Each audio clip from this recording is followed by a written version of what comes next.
Saya Ella Mutiara dari Sukabumi, Jawa Barat, Indonesia.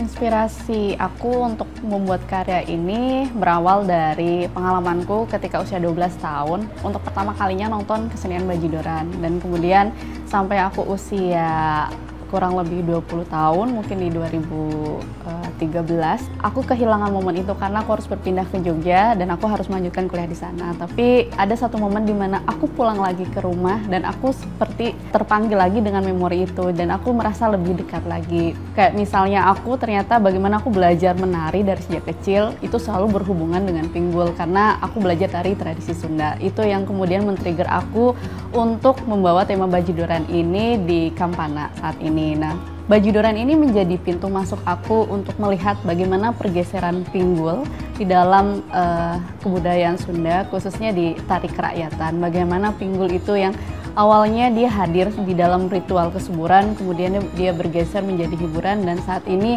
bagaimana dia eksistensi di dalam kesenian Bajidoran. Jadi sebelum jadi Bajidoran itu dia sempat mengalami yang namanya ritus kesuburan, kemudian dia hadir dalam kesenian Getuk Tilu, terus juga dia hadir dalam kesenian Jaipongan, dan sampai sekarang eksis di Bajidoran. Jadi pergeseran itu yang ingin coba aku selami, dan juga melihat bagaimana pinggul ini juga adaptif pada situasi zaman gitu.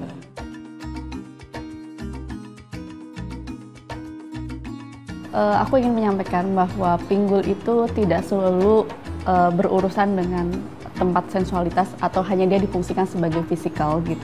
Tetapi bagaimana pinggul di dalam tubuh perempuan, khususnya penari Bajidoran, dia punya kekuatan, dia bersifat ekspresif, dan dia juga sesuatu yang sangat intim gitu. Dan kepemilikannya itu adalah bagaimana ia bisa memaknai pinggul tidak hanya sebatas fisik, tapi juga sesuatu yang lebih dalam lagi, dan itu merupakan kalau di dalam tubuh perempuan sebagai fungsi utama, bagaimana dia juga sifatnya seperti kendaraan mempengaruhi ekosistem yang ada di dalam tubuh ini.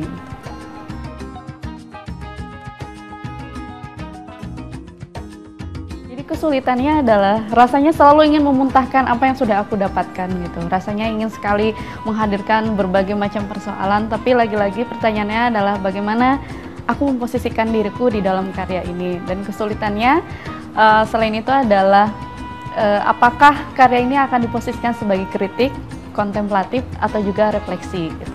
Lalu yang kedua, karena aku memilih solo performance, jadi kesulitannya adalah sometimes aku harus membuat koreo, sometimes aku juga harus menari, tapi juga aku harus menjadi observer di dalam waktu yang bersamaan. Jadi ulang-alik bagaimana aku memasuki ruang latihan, tapi juga bagaimana aku harus berjarak, itu adalah sesuatu yang sangat sulit, sehingga kadang aku butuh mata lain, perspektif lain untuk sekedar menegaskan lagi dan memvalidasi apa yang sudah aku yakini gitu.